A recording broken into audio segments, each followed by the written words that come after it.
নাসুমের চরকাণ্ড যা নিয়ে দেশের ক্রিকেট পাড়ায় জলঘোলা হয়েছে অনেক। যে ধারাবাহিকতায় সম্প্রতি এই ঘটনায় উঠে এসেছে তামিম ইকবালের নামও।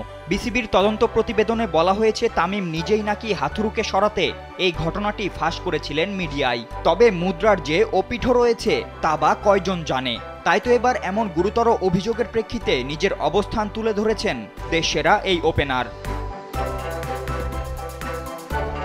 দীর্ঘ এক ফেসবুক পোস্টে তামিম লিখেছেন, আমি আপনাদের সঙ্গে কখনো হাত মেলাবো না।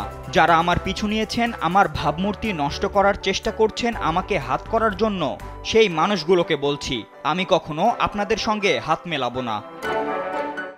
ওয়ালটন আবারও মিলিয়নিয়ার অফারে ওয়ালটন ফ্রিজ কিনে আপনিও হয়ে যেতে পারেন মিলিয়নিয়ার।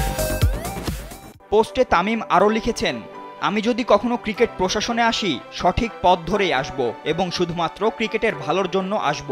প্রয়োজন হলে কখনো ক্রিকেট বোর্ডে আসব না, তবুও আপনাদের সঙ্গে হাত মেলাবো না। এমনকি পোস্টে তামিম কোনো এক ব্যক্তিকে উদ্দেশ্য করে বলেছেন, কোনো একজন ব্যক্তির নিজস্ব ধারণা আর তদন্তে রিপোর্টে অভিযুক্ত হওয়া দুটির মধ্যে ব্যবধান আকাশ পাতাল।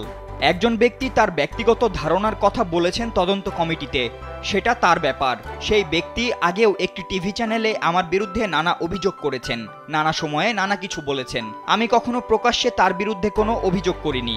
শুধু এটুকু বলছি, তদন্ত কমিটির রিপোর্টে কোনো অভিযোগ আমার বিরুদ্ধে করা হয়নি।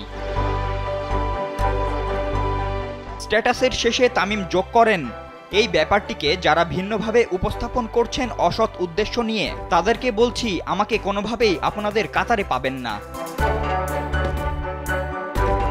তবে কাদের উদ্দেশ্য করে তামিম এমন বার্তা দিয়েছেন তা নিয়েই এবার শুরু হয়েছে আলোচনা। জানা গেছে, নাসুমের সেই চরকাণ্ডের ঘটনা তদন্তে বিসিবির যেসব সদস্যরা ছিলেন কমিটিতে, তাদের মধ্যে রয়েছেন এনায়েত হোসেন সিরাজ, মাহবুব আনাম ও আকরাম খান। আর তামিমের পোস্ট অনুযায়ী সেই বার্তা যে এদের মধ্যেই কারোর জন্য, তা আর বুঝতে বাকি থাকে না। ফাতিন ইশরাক, কালবেলা।